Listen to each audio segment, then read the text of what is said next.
The idea you hold close, that might not be love at all. Always looking, then mending, shielding without pause is actually stressing your child. Let me tell you something that almost every new parent needs to hear, but nobody says it this clearly. Your baby isn't stressed because you're doing too little. Your baby is stressed because you're doing too much. I know how that sounds, so just listen for a minute. When a baby is born, parents enter this strange mental state. You're exhausted, you're scared, you're on high alert all the time. Every tiny sound feels important. Every movement seems like a signal. You're constantly watching, touching, adjusting. You call this love, but from your baby's perspective, it doesn't always feel like love. It feels like noise. Not sound noise, but nervous system noise. Here's the part that often gets missed. A newborn doesn't understand words or intentions. They only understand your state. Are you calm?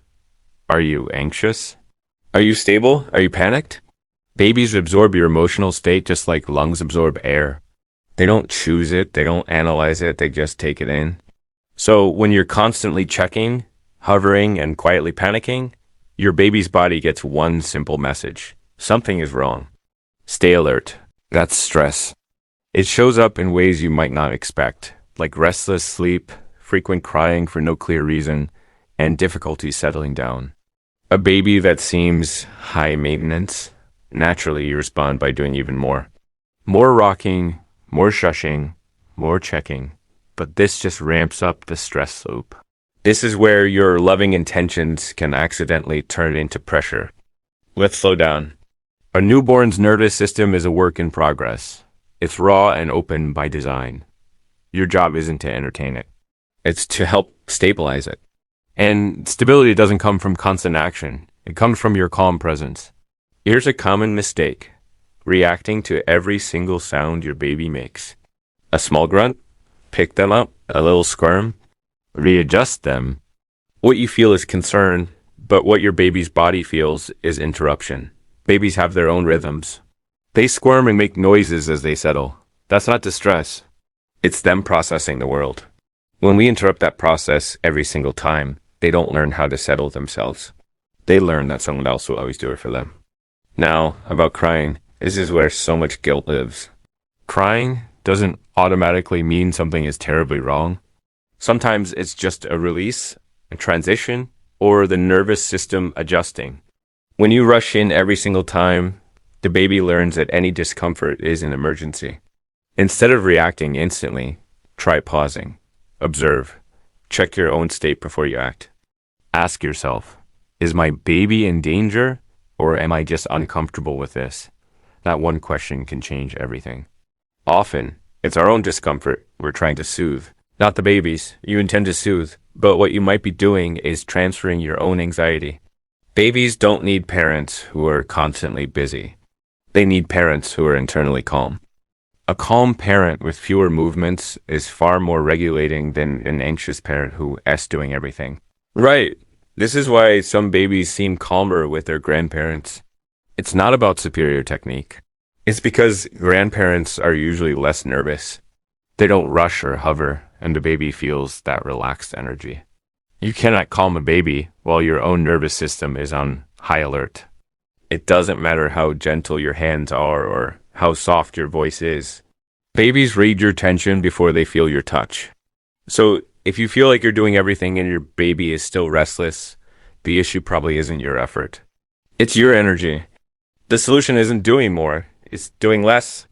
Less stimulation, less interruption, less self-doubt. Your baby doesn't need a perfect performance. They need boring care. Predictable, calm, unimpressive. That's what gives their nervous system the space it needs to develop. So here's the uncomfortable truth I want you to consider. Sometimes, the most loving thing you can do for your baby is nothing. Not neglect, just stillness, calm breathing. Trusting that your baby's body knows how to exist if you just give it a chance. This doesn't mean stop responding. It means respond without panic, respond slowly, because your calm teaches them safety. Right now, your baby is learning what the world feels like, and they're learning it from you. Here's a question almost no new parent asks themselves honestly. Am I calming my baby, or am I trying to calm myself? That question matters more than any technique. Because most newborn stress doesn't come from neglect. It comes from overreaction. Let's get something straight before people misunderstand.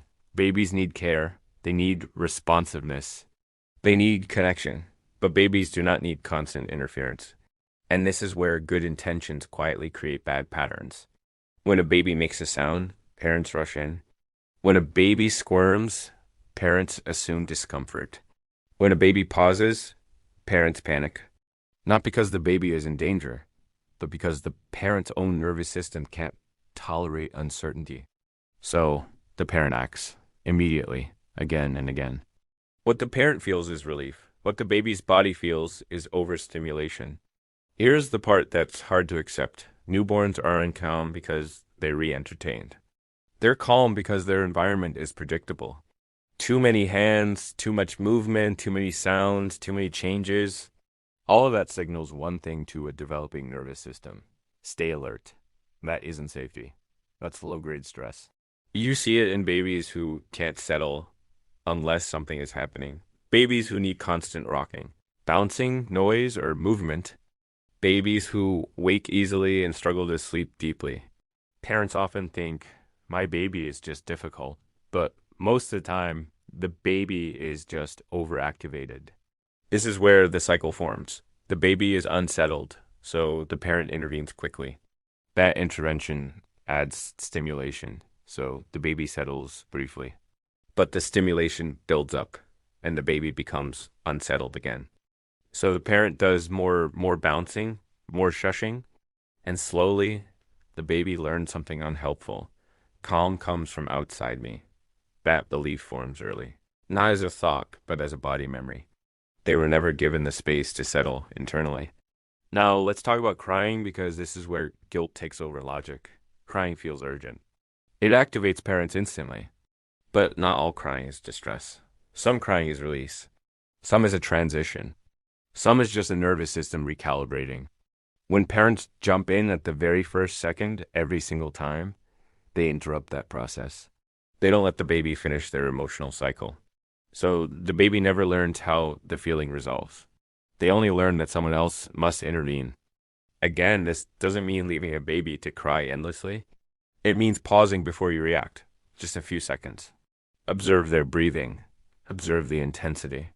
Ask yourself, is this escalating or is it passing? That pause is powerful because it separates care from panic. Most new parents don't pause. They react from their own discomfort, and babies feel that. Babies don't respond to instructions. They respond to rhythm, fast movements, quick hands, rushed energy that creates chaos inside a small body. Slow movements, steady touch, and quiet confidence that creates regulation. Here's another uncomfortable truth. Many babies are overstimulated by parents trying too hard. Too many toys, too many people talking, too much face-to-face engagement when the baby is already tired. Parents think engagement equals bonding, but bonding requires felt safety. And safety comes from calm repetition, not excitement. This is why silence is not harmful to a newborn. Silence is organizing. Stillness is regulating. A baby lying quietly, just looking around and making small sounds, that's not neglect. That's development happening. When parents interrupt that with constant interaction, the baby never gets to integrate their own sensations. Now, what about the big fear? What if I miss something? You won't miss hunger. You won't miss pain. You won't miss real distress. Those signals escalate. What you're really learning to tolerate is minor discomfort and uncertainty. Yours, not the baby's, because your ability to stay calm teaches your baby calm. A baby who experiences gentle pauses becomes a child who can wait. A baby who gets constant, immediate intervention becomes a child who struggles with frustration, because frustration always meant emergency. Here's the simple but not easy correction. Before you respond to your baby, check your own body. Is your breathing shallow? Are your movements rushed? If yes, slow yourself down first. You can't give regulation you don't have. Respond with fewer movements, a softer touch, and less urgency. Let quiet moments exist. That isn't neglect. That's respect for a nervous system learning how to exist. Sometimes parents confuse love with activity.